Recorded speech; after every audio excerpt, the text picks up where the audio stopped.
La cale de halage du port de Fontvieille comme point de départ de cette opération visant à préserver la biodiversité.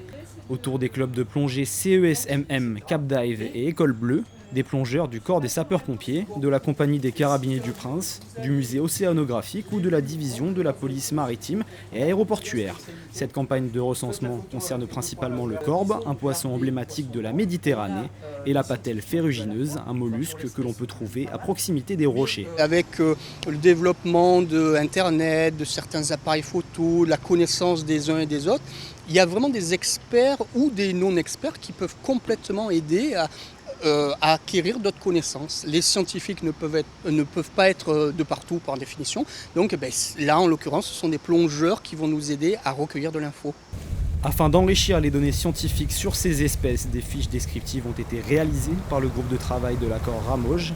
Après une présentation des caractéristiques des espèces patrimoniales par Jean-Michel Cotalorda, les plongeurs ont été minutieusement briefés. L'un des problèmes, c'est quand, par exemple, certains non-experts ne reconnaissent pas les espèces. Donc on va sûrement avoir des infos qui ne correspondront pas à l'espèce. Donc il faut savoir la trier, la voir. Et, en gros, l'idée, c'est dans certaines zones, on va avoir beaucoup de retours, dans d'autres pas du tout.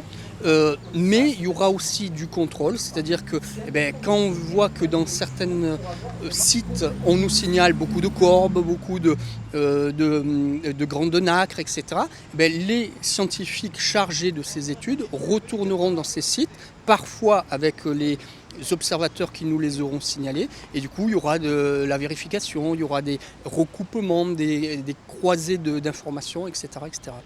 Les 15 plongeurs se sont dirigés vers le terre-plein du Larvoto. Ils étaient munis d'ardoises et ont pu noter de précieuses observations. Il n'y a aucune raison que l'homme fasse disparaître ces espèces. Donc l'objectif, par exemple, ça peut être des réglementations dans certains endroits, des réglementations de certaines espèces.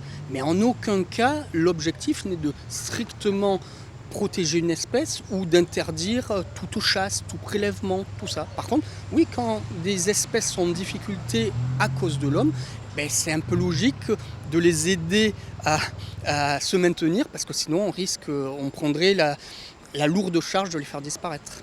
Leurs suggestions ont ensuite été enregistrées dans une base de données sur le site www.ramoge.org.